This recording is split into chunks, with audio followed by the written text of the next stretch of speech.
அனைவருக்கும் தொழிலாளர் தின நல்வாழ்த்துக்கள். உழைப்பே உயர்வு, உழைப்பு தான் உயர்வு தரும் என்பது நாம் அனைவரும் அறிந்ததே. அதுதான் உண்மையும் கூட. ஆனால் அதே வேளையில் வேதம் நம்மை எப்படி கூறுகிறது? இன்றைக்கு நம்ம நிறைய பேர் உயர வேண்டும் என்று சொல்லி அநேக காரியங்களை செய்து கொண்டிருக்கிறார்கள். ஓய்வின்றி உழைத்துக் கொண்டிருப்பார்கள். ஆனால் அவர்கள் அதன் முடிவை எப்படி இருக்கிறது? வேதத்திலே ஒரு சம்பவத்தை நாம் பார்த்தோம் என்று சொன்னால், வானத்திலிருந்து மன்னா கீழே விழுந்து கொண்டிருக்கிறது, இஸ்ரவேல் ஜனங்கள் சாப்பிடும்படியாக. அதிகமாய் எடுத்தவர்களுக்கு அது மீதமும் இல்லை, குறைவாய் எடுத்தவர்களுக்கு குறைபடவும் இல்லை. எதை குறிக்கிறது என்று சொன்னால், தேவன் அவனவனுக்கு பகிர்ந்தது எப்படியோ அது அப்படியே நடைபெறும். அப்படியானால் நாம் என்ன செய்ய வேண்டும்? நமக்கு கொடுக்கப்பட்ட வேலையிலே உற்சாகமாய், உண்மையாய், கடினமாய் நாம் உழைக்க வேண்டும். நாம் மிகப்பெரிய திட்டங்களை தீட்டி ஒரு வேளை அதை அடைய கூடாமல் போகலாம். ஆனால் கர்த்தருக்குள் மகிழ்ச்சியாக இருப்பதே உங்களுடைய பலன்.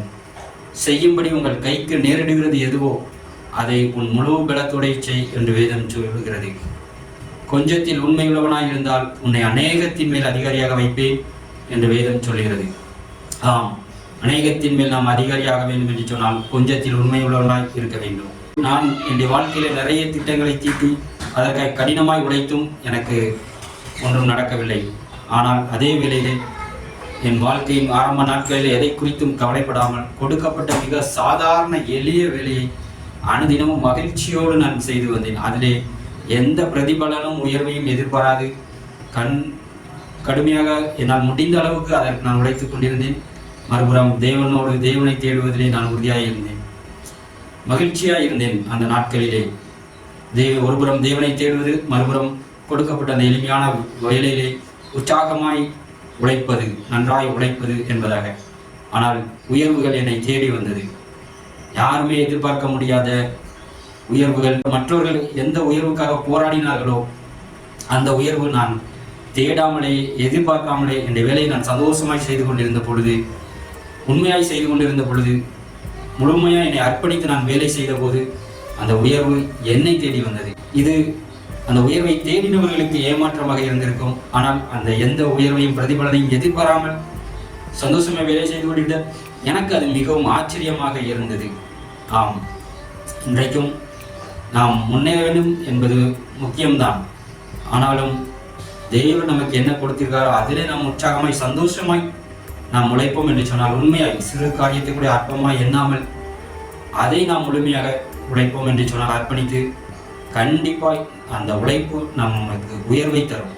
உயர்வான ஒரு இடத்திலே நம்மை கொண்டு வந்து சேர்க்கும். ஆனால் நான் மிகப்பெரிய ஆளாக வர வேண்டும் என்று சொல்லி அதற்காய் அநேக காரியங்களை, உபாய தந்திரங்களை, இல்லை என்றால் அதற்காய் கடினமாய் உழைத்து நம்மை வேதனைப்படுத்துகிறோம்.